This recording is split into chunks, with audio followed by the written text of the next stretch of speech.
नमस्कार दोस्तों, सुभाष की बात में आपका स्वागत है। दरअसल जब चुनाव आता है तो चुनाव के समय जैसे मतदाताओं की पूछ परख बढ़ती है वैसी कार्यकर्ताओं की पूछ परख बढ़ती है। कार्यकर्ता जानते हैं कि ये जो नेता हैं ये बहुत साल से गायब थे और जब हम इनके आगे पीछे घूम रहे थे तो ये एक उस तरह के काकस से घिरे हुए थे जो काकस इनको नज़दीक नहीं आने दे रहा था। पर जब चुनाव आता है तो हर नेता जानता है कि ज़मीनी कार्यकर्ता कौन है, किसके पास हमको जाना है, कौन हमको वोट दिला सकता है, किस समाज में किसका रसूख है, किसकी सामाजिक छवि अच्छी है, कौन भिड़कर जो है मतदाताओं को घर से बाहर निकालेगा और वो फिर जो है अपने कार्यकर्ताओं के पास जाते हैं। बहुत सारी पार्टियां अलग अलग काडर के साथ संचालित होती हैं। जब आरएसएस बीजेपी से नाराज होती है तो लोग समझ जाते हैं कि इस बार बीजेपी का जीतना मुश्किल है। इसी तरह कांग्रेस में जब सेवा दल के लोग, एनएसयूआई के लोग नाराज होते हैं, पार्टी कार्यकर्ता नाराज होते हैं तो वहाँ पर किसी कैंडिडेट का जीतना मुश्किल होता है। ये अलग बात होती है कि जब कोई मुद्दे बड़े हावी होते हैं तो कार्यकर्ता एक तरफ रह जाते हैं। हम ये देखते हैं कि अगर हम आरएसएस की बात करते हैं तो राष्ट्रीय स्वयंसेवक जब से बना है उसके बाद से उसने वैचारिक बदलाव के लिए बहुत सारे प्रयास किए, पर जब से सोशल मीडिया आया उस सोशल मीडिया के जरिए वार रूम बना के जो नई तरह की भाजपा है उसने बहुत सारे युवाओं का दिमाग बदला है। जो काम आरएसएस सालों साल नहीं कर पाई थी वो सोशल मीडिया के जरिए, इलेक्ट्रॉनिक मीडिया के जरिए जो नए टेक्नोलॉजी ने कर दिया। तो अभी बहुत सारे लोग स्वयं से कार्यकर्ता बन गए, वो उस तरह के समर्पित कार्यकर्ता नहीं है। बावजूद इसके जब पार्टियों में इधर से उधर चुनाव के समय आवाजाही बनी रहती है, कोई आदमी इधर जाता है कोई उधर जाता है, तो तब लोगों को लगता है कि जो निष्ठावान करता है, जो वैचारिक समझ के साथ जुड़े, उनके मन में एक निराशा का भाव छाता है और उनको लगता है कि हमारी पूछ परख शायद कम हो रही है। जब टिकट वितरण होता है तो बहुत सारे लोग आस लगा के बैठते हैं कि हमको विधायक की टिकट मिलेगी, हमको सांसद की टिकट मिलेगी, हमको जिला पंचायत की टिकट मिलेगी। तो हर टिकट के लिए कहीं ना कहीं जो कार्यकर्ता है उसको उम्मीद रहती है कि मेरी सेवाओं को देखते हुए पार्टी मुझे टिकट देगी। अभी भाजपा में बहुत सारे जो छोटे दर्जे के कार्यकर्ता थे या नए विधायक थे उनको बड़ा पद मिला और भाजपा इस बात से कह रही कि हमारे यहाँ कार्यकर्ता का महत्व है, किसी को भी कहीं बिठाया जा सकता है। ये बात भाजपा के लोग कह रहे हैं। पर इधर हम देखते हैं कि जब टिकट वितरण हुआ है या जहां पर नेता जा रहे हैं तो वहां अभी 2-3 घटनाएं छत्तीसगढ़ से मध्य प्रदेश और पूरे देश की बात करेंगे तो कार्यकर्ताओं का अपना एक गुस्सा निकलता है। हमने ये देखा कि अभी राजनांदगांव में जब वहां से भूपेश बघेल चुनाव लड़ रहे हैं और जब वो वहां चुनाव सभा को संबोधित करने गए तो वहां पर जो जिला पंचायत के उपाध्यक्ष हैं उन्होंने सार्वजनिक रूप से बहुत सारी नाराजगी जाहिर की। चलिए एक बार हम उनका वीडियो आपके साथ में शेयर करते हैं, देखिए क्या कह रहे हैं वो। बहुत दुखी मन से मैं आज मन से बात करत हूँ। आदरणीय बैठे बहुत संघर्ष करे हो। अभी अमर जैन साहब कहा तरी से जब सत्ता नहीं रही से तो दाऊ जी अकेला सब ललकारा तरी से कहा तरी से नहीं अध्यक्ष जी मोर मन के तुझा है। अब आखिर बात में आप लोग क्यों बोला 5 साल बहुत सारे नेता बन के हमन चिंतन करें मनन करें कोनो मन गेरे हो जी मनन चिंतन करे बर कोई बुलारिन का चिंतन मनन करे बर एवं कांग्रेस में बैठ के चिंतन और मनन लगा डर थे कावा हरन आप मैं ये बात कभी स्वीकार करता हूँ डंके चोट पे की थो। आज अगर पूरा देश में आज 3100 रुपया अगर धान भाजपा के सरकार दे पाते तो आदरणीय हमारे भूपेश बघेल जी का, लेकिन वही आपके काम पूरा नहीं हो जाए। मैं डंके के चोट पे यहाँ किथो अगर 500 कार्यकर्ता है 500 कार्यकर्ता उठ के कहते कि वो परिवार के 5 साल में एक ठन काम लाभ मन कोई करे हो बता दे, मैं मन से उतर के चल दूं। तो आपने देखा कि किस तरह से जो है एक मुख्यमंत्री रहे व्यक्ति को एक आदमी सुना रहा। पर हाँ, भूपेश बघेल कहते हैं कि उनको रोको मत, वो जो अपनी बात कह रहे हैं उनको कहने दो, क्योंकि कार्यकर्ता का यदि गुस्सा अभी नहीं निकलेगा तो वो बाद में नुकसान करेगा। एक दूसरी खबर आ रही है कि जो यहाँ रामअवतार अग्रवाल जो हैं, जो कोषाध्यक्ष थे कांग्रेस के, उनका कोई बम, जो लेटर बम जिसको बोलते हैं, तो हमारे छत्तीसगढ़ में या मध्य प्रदेश में चुनाव के समय या तो ईडी दिखती है या सीडी दिखती है या लेटर बम दिखता है। तो हमने देखा कि मध्य प्रदेश में भी कोई सीडी कांड हुआ था और उसमें भी हनी केस हुआ था और हनी ट्रैप की भी बात बार बार निकलती है। इसी तरह छत्तीसगढ़ में भी सीडी कांड हुआ था और बहुत सारे लोग कहते हैं कि अभी चुनाव आने दो, नेताओं की बहुत सारी सीडी निकलेगी। या फिर कोई पत्र सार्वजनिक होता है और वो पत्र बम कांड कहलाता है, पत्र बम कहलाता है। तो यहाँ पर मुख्यमंत्री के करीबी जो विनोद वर्मा हैं, जो कि सलाहकार भी रहे हैं कांग्रेस में मुख्यमंत्री के, उनके बेटे को किसी प्रकार का काम देने के लिए एक लेटर वायरल हो रहा है, जिसको कि निश्चित रूप से जो विपक्षी दल है भाजपा, उसके लोग उसको और हवा दे रहे हैं। ये तो बात हुई यहाँ की। हम इसके अलावा देखते हैं कि मध्य प्रदेश की राजनीति में भी हमने देखा कि वहाँ अलग अलग गुट थे, और उस गुट में भी लोग, जब कमलनाथ और दिग्विजय सिंह बात कर रहे थे और कपड़े फाड़ने की बात हुई थी, तो वो भी पिछले चुनाव में वो बात भी बहुत वायरल हुई थी।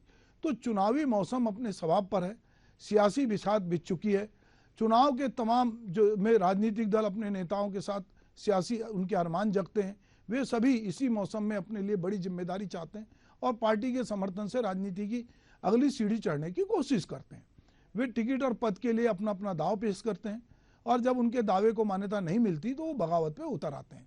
अभी हमने देखा बिहार में हाल ही में कि जो रामविलास पासवान थे, जो बड़े नेता थे, उनके बेटे चिराग और उनके चाचा पारसनाथ, इनके बीच अभी जब बीजेपी में समझौता और उनको चाचा को टिकट का नहीं हुआ, तो उन्होंने आज प्रधानमंत्री के जो मंत्रिमंडल है उससे इस्तीफा दिया। तो कहीं ना कहीं अलग अलग लोग अपने अपने ढंग से नाराजगी करते हैं। तो इस बार ऐसे बहुत सारे सीन देखने मिल रहे हैं। सभी दलों के अंदर ऐसे नेताओं के बागी तेवर का सामना करना पड़ रहा है, जिनको उम्मीद थी कि उनको कुछ ना कुछ मिलेगा, या उनको टिकट मिलेगी, या उनके साथ समझौता होगा, पर ऐसा नहीं हो रहा है। राजनीतिक दलों के प्रदर्शन पे ये बागी नेता या बागी तेवर कितना असर डालेंगे, इसको समझना जरूरी है। तमाम राज्यों में जिस तरह से अपनों की बगावत की खबरें आ रही हैं, उससे सभी दलों को जो है प्रकार की चिंता और ये डैमेज कंट्रोल में लगे कि हम कैसे अपने लोगों को रोकें। और इसीलिए जो एक मार्गदर्शक मंडल होता है, जो एक कोर ग्रुप होता है, वो इन नेताओं से संपर्क करता है और उनको ये समझाता है कि भाई सबको टिकट नहीं मिल सकती, आपको हम बाद में एडजस्ट करेंगे। टिकट कटने के बाद इससे वंचित नेता अपने अपने दलों के नेतृत्व के सामने जब तीखा विरोध कर रहे हैं, तो उनको कैसे समझाया जाए, ये एक पार्टी के सामने ये भी एक चुनाव के साथ साथ एक चुनौती रहती है। राजस्थान और मध्य प्रदेश में कई जगह प्रदर्शन काफी उग्र हो गया। बगावत का शिकार कांग्रेस और बीजेपी दोनों ही पार्टियां हैं। इस बगावत से बचने के लिए दोनों दलों ने अपने उम्मीदवारों की लिस्ट जारी करने में न सिर्फ काफी देर लगाई, बल्कि कुछ जगहों पे तो विरोध इतना है कि उम्मीदवार बदलने तक पड़ गए। मध्य प्रदेश में कांग्रेस ने एक दिन पहले ही अपने घोषित उम्मीदवार भर डाले। इन राजनीतिक दलों को उम्मीद है कि जैसे जैसे चुनाव प्रचार तेज होगा, बगावत की आंच कम होती जाएगी। मध्य प्रदेश के ग्वालियर चंबल अंचल की चारों लोकसभा सीट पर बीजेपी ने अपने प्रत्याशी का ऐलान कर दिया, लेकिन ऐलान के पीछे बगावती धुएं की आंच आने लगी। अंचल के चारों सीटों पर गुटबाजी और रूठे नेता नजर आ रहे हैं।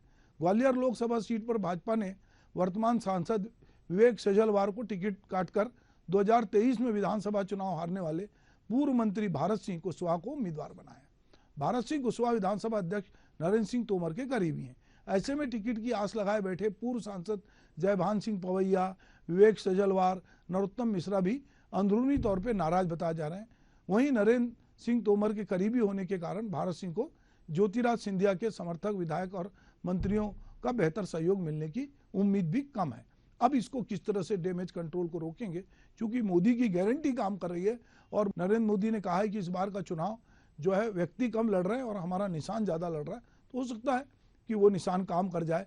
गुना लोकसभा सीट से बीजेपी ने जो है वर्तमान सांसद केपी यादव का टिकट काटकर ज्योतिराज सिंधिया को प्रत्याशी बनाया। इस सीट पर केपी यादव के साथ ही यादव मतदाताओं ने भी इस बात को लेकर जो है अंदरूनी नाराजगी जाहिर की है, और साथ ही इस सीट से कांग्रेस की किसी दिग्गज को चुनाव मैदान में उतारने में बीजेपी सिंधिया के लिए बड़ी चुनौती खड़ी करेगी। तो जैसे जैसे चुनाव आता है, हम देखते हैं कि जो कार्यकर्ता होते हैं उनकी भी नाराजगी होती है, और जो टिकट के दावेदार होते हैं उनकी भी नाराजगी होती है।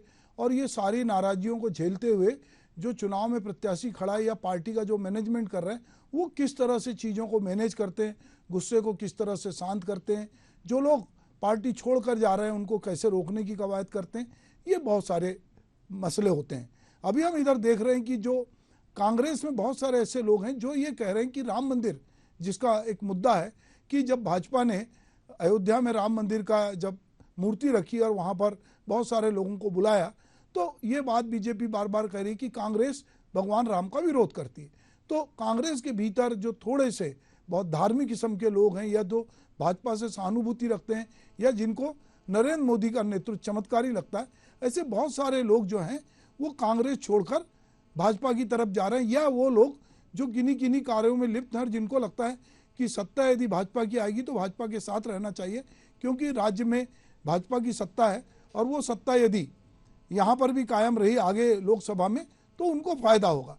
तो बहुत सारे लोग जो हैं इस तरह के मतलब अवसर की तलाश में रहते हैं, और वो जो है जब मौका मिलता है तो वो पार्टी भी बदल लेते हैं, या नहीं बदलते हैं तो पार्टी के भीतर रहकर भी भीतरघात करते हैं या अपनी नाराजी वो जाहिर करते हैं। तो मैं बात कर रहा था कि जो टिकट वितरण है उसमें अलग अलग जगह से, अगर मध्य प्रदेश की बात कर रहे थे तो वहाँ पर एक सिंधिया खेमा है, एक तरफ जो है शिवराज सिंह थे, उनको अभी किनारे लगा दिया गया, लोकसभा में चुनाव लड़ रहे हैं।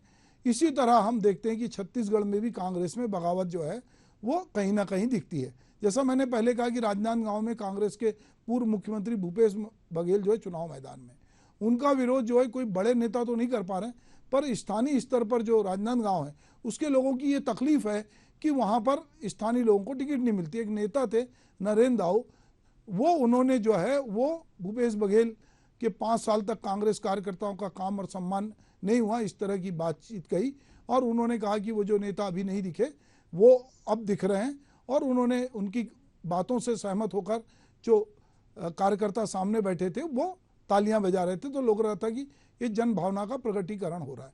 राजस्थान में भी इस तरह जो है टिकटों को लेकर सांसद राहुल कसाना अपना टिकट कटने से नाराज हैं। उन्होंने पूर्व प्रतिपक्ष नेता राजेंद्र राठौर को जयचंद तक कह दिया। राहुल कसाना ने कहा है कि उन्होंने और उनके पिताजी ने जो है पिछले 37 वर्षों तक जनता की सेवा की, अब ये समझ में नहीं आ रहा है कि उनकी गलती क्या है। बांसवाड़ा डूंगरपुर लोकसभा सीट में कांग्रेस से भाजपा में आए आदिवासी नेता महेंद्रजीत सिंह मालविया को भाजपा का टिकट देने को पार्टी के कार्यकर्ता नहीं पचा पा रहे हैं। अलग अलग जगह जो है कहीं भाजपा के कार्यकर्ता नाराज हैं, कहीं कांग्रेस के लोग नाराज हैं, और ये नाराजी चुनाव आते आते ये कोशिश की जाएगी कि ये नाराजी कम हो, और निश्चित रूप से यदि कहीं पे 2 पार्टियां लड़ रही भाजपा और कांग्रेस तो कोई एक जीतेगा, पर एक जो कार्यकर्ता की नाराजी होती है वो दिखती है। और जो लक्ष्य भाजपा ने लेके चला कि हम हर बूथ से 370 वोट जीतेंगे, तो यदि कांग्रेस का कार्यकर्ता नाराज है और वो नहीं निकलता तो भाजपा अपने मंसूबे में पूरे होगी, और यदि भाजपा का कार्यकर्ता नाराज है और उसका असंतोष बढ़ रहा है तो इसका असर कहीं जो है वो लोग कह रहे हैं मोदी आपसे बैर नहीं, शेखावत तुम्हारी खैर नहीं। अलग अलग समय इस तरह के नारे भी जो हैं वो लगते हैं। लोकसभा में जो पशुपतिनाथ जो पारस जो नेता थे, जो उनको अब तवज्जो नहीं मिली और उन्होंने अपने साथ अन्याय बताते हुए पारस ने मोदी कैबिनेट से इस्तीफा दे दिया।